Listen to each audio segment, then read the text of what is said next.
హల్లెలూయా. ప్రభునందు ప్రియులారా, ఉపవాస ప్రార్థనలు మరి ప్రతి మందిరాల్లో జరుగుతున్నవి.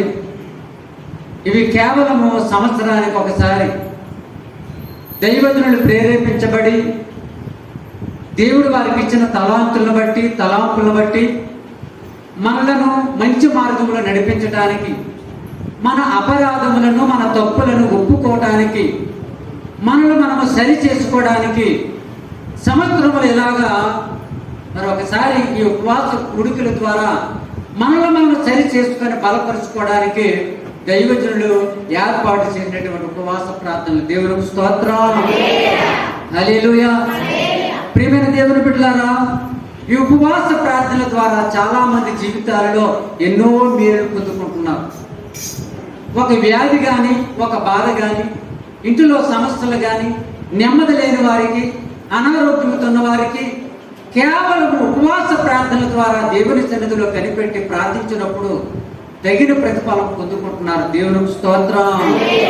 పరిశుద్ధ గ్రంథంలో కూడా చాలా మంది ఉపవాసం ఉండి ప్రార్థించినప్పుడు గొప్ప మేలులు పొందుకున్నారు, గొప్ప ఆశీర్వాదములు పొందుకున్నారు. ఇక్కడ చూడండి, మత్తయి సువార్త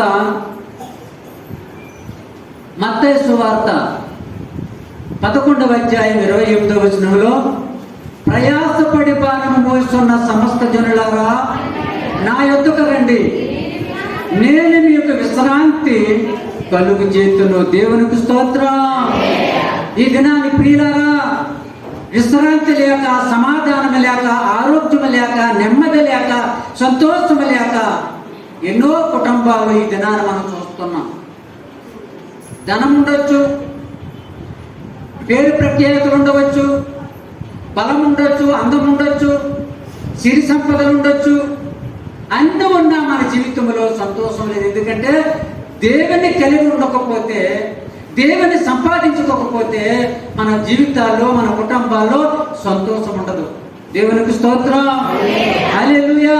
నిజమే ప్రియులారా, ఎంత ప్రయాసపడుతున్నాం దేవుని కాకుండా, ప్రార్థన చేయకుండా, దేవుని మాట వినకుండా, దేవుని సన్నిధికి రాకుండా మనం ఎన్ని పనులు చేసినా ఫలితం ఉండదంట. దేవునికి స్తోత్రం. దేవుని మాట వింటే, దేవుడు చెప్పినట్టు వింటే మనం దీవించబడతాం, ఆశీర్వదింపబడతాం. అబ్రహాము దేవుడు చెప్పాడు, ఈ ప్రాంతం విడిచిపెట్టి నిన్ను పంపిస్తున్న స్థలానికి వెళ్ళమన్నాడు. సమస్తాన్ని విడిచిపెట్టాడు, వెళ్ళమన్న స్థలానికి వెళ్ళాడు, దీవించబడ్డాడు. నోవాహును దేవుడు చెప్పాడు, అయ్యా ఇదిగో నీవు ఓడ కడుతూ నా ప్రజలకి మాటలు చెప్పు అని చెప్పాడు. నోవాహు కూడా దేవుని మాట విన్నాడు. జల ప్రళయంలో తన కుటుంబాన్ని రక్షించుకున్నాడు. నిజమే ప్రియులారా, మరి దేవుని మాట విని వారు ఎవరు కూడా నష్టపోలేదు. దేవుని మాట వింటే మనము కూడా బాగుపడతాము, ఆశీర్వదింపబడతాం. పరిశుద్ధ గ్రంథంలో చాలా మంది దేవుని మాట వినే ఆశీర్వదింపబడ్డారు. దేవుని మాట వినక చాలా కష్టాలు పడ్డారు. అందులో ఒకరు యోనా. దేవుడు అన్నాడు, యోనా, నినివే పట్టణ ప్రజలు చాలా దోష కార్యాలు చేస్తున్నారు, పాపముతో నింపబడ్డారు. నీవు వెళ్ళి నా మాటలు వారికి చెప్పు, ఉగ్రత రాబోతుంది, ఈ నినివే పట్టణం నాశనం కాబోతుంది, కనుక మీరందరూ మార్పు చెందండి అని చెప్పమని చెప్పినప్పుడు నినివే పట్టణ ప్రజలు చాలా భయంకరమైనటువంటి పాపముతో నింపబడ్డారు. కనుక యోనా వెళ్ళి ఆ మాట చెప్పలేక, ధైర్యం లేక తెరికిసుకెళ్ళే వాడికి వెళ్ళిపోయాడు. దేవుని మాట వినలేదు కనుక యోనా చాలా హింసలు పడ్డాడు. ఎలాగా? సముద్రంలో నెట్టివేయబడ్డాడు, చేప కడుపులో 4 దినాలు ఉన్నాడు, ఆ కుళ్ళిలో ఉన్నాడు, కపటంలో ఉన్నాడు, చాలా భయంకరమైనటువంటి ఆ చీకట్లో గడిపాడు.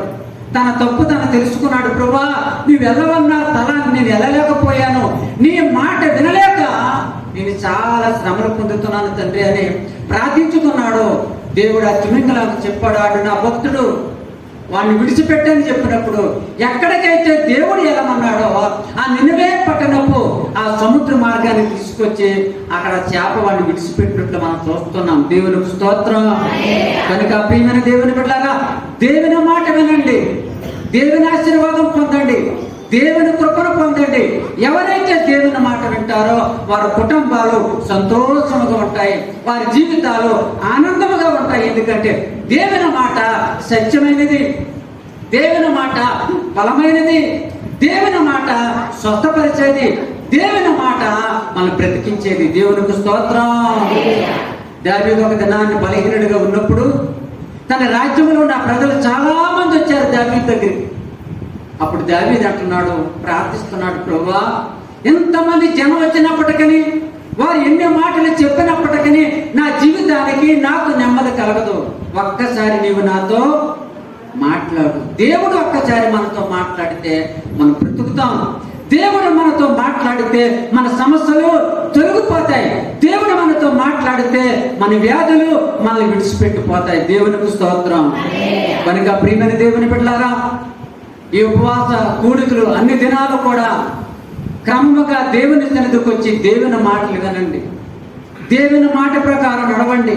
మీ బిడ్డలను, మీ భర్తలను, మీ కుటుంబాలను దేవుని సన్నిధికి నడిపించి దైవజనులు చెప్తున్న ప్రతి మాట జాగ్రత్తగా విని పాటించినట్లయితే రాబో శోధన నుండి, రాబో ఉగ్రత నుండి తప్పించే దేవుని సన్నిధిలో ఉన్నాము కనుక ఆయన మనల్ని కాపాడుతాడు, దీవిస్తాడు. దేవునికి స్తోత్రం. చాలా మంది ఉదయం లేచిన దగ్గర నుంచి ఏదో వెతుక్కుంటాం, దేవుని ఎతకలేకపోతున్నాం. ఆయన దొరికినంత వరకు, ఆయన దొరికేటంత వరకు వెతికి దొరికిన తర్వాత ఆయన పట్టుకొని ఆయన సన్నిధిలో జీవిస్తే మనం దీవించబడతాం. దేవునికి స్తోత్రం. హల్లెలూయా. ఒక 2 చరణాల పాట పాడుకొని నీవు నన్ను మరువకు, నేను నిన్ను విడువను. మనం కొద్ది నిమిషాలు ప్రభువు సన్నిధిలో దేవునిని స్తుతిస్తూ, దేవునిని ఆరాధిస్తూ, ఆయన నామమును హెచ్చిస్తూ, దేవా యొక్క 2024వ సంవత్సరములో నీ మందిరములో నాయన నన్ను సజీవుడిగా ఉంచిన విధానమును బట్టి నీకు స్తుతులు చెల్లిస్తున్నాము. 2 చేతులు పైకెత్తి దేవునికి స్తోత్రాలు చెల్లిద్దాం. హల్లెలూయా, హల్లెలూయా, హల్లెలూయా, హల్లెలూయా, హల్లెలూయా, హల్లెలూయా. స్వరమెత్తి దేవుని సన్నిధిలో హృదయపూర్వకముగా నీ కుటుంబాన్ని బట్టి, నీ బిడ్డలను బట్టి, ఇదిగో నీ యొక్క మరి సంఘాన్ని బట్టి, దైవజనులను బట్టి దేవుని స్తుతిద్దామండి. దేవుని స్తుతిద్దాం. ఈ సమయము, ఈ అవకాశము, ఈ యొక్క ధన్యతను లేక అనేక మంది నశించిపోయిన వారు ఉన్నారు.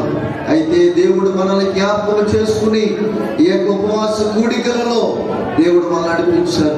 దేవుని బిడ్డ, ఇది మన శక్తి కాదు, మన బలమును బట్టి కాదు, మన ఆరోగ్యమును బట్టి కాదు, మనకున్న సంపదను బట్టి కాదు, దేని బట్టి మనం ఆశ్రయించడానికి వీల్లేదు. ఇది కేవలం దేవుని కృప అయినది కనుక 2 చేతులు పైకి ఎత్తి, ప్రభువా నేను బ్రతికి ఉన్నానంటే అది కేవలం నీ కృప నాయన. అయ్యా మేము జీవిస్తూ ఉన్నామనంటే అది కేవలం నీ కృప అని ప్రభు సన్నిధిలో దేవుని స్తుతిద్దాం. హల్లెలూయా, హల్లెలూయా, హల్లెలూయా, హల్లెలూయా, హల్లెలూయా. స్వరమెత్తి దేవుని స్తుతిద్దాం. యేసయ్యా అయ్యా నీకు వందనం, వందనం, వందనం.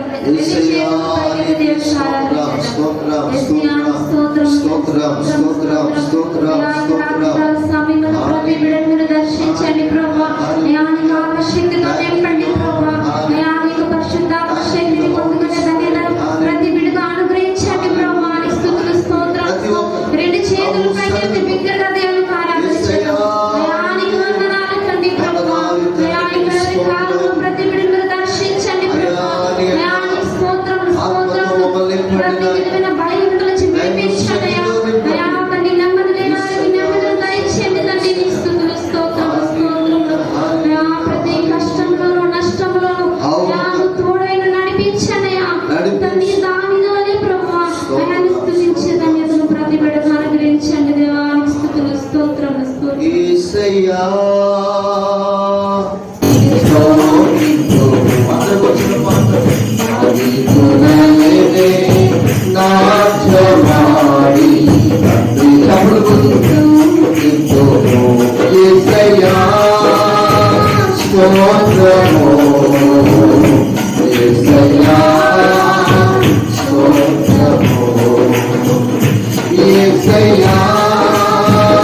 స్తోత్రము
సర్వోన్నతుడా, సర్వాధికారి, ఈ ఉపవాస కూడికలలో ప్రభువా అయా నన్ను నిలవబెట్టిన విధానమును బట్టి నీకు స్తోత్రాలు చెల్లిస్తూ ఉన్నాం.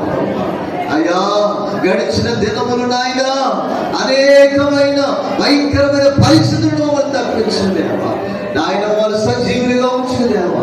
నీ వాక్కు వినడానికి, నీ మాటలు నడుచుకోవడానికి, నీ యొక్క సన్నిధిలో ఆయా సిద్ధముగా మమ్మల్ని సిద్ధపరిచిన దేవానికి ప్రభువానికి స్తోత్రాలు. ప్రియ దేవుని బిడ్డ, ఇదిగో ఈ సమయాన్ని దేవుడు మనకి ఇచ్చాడంటే అది దేవుని కృపైనది కనుక ప్రభువా నేను చేసే ప్రార్థన మీరు ఆలకించండి.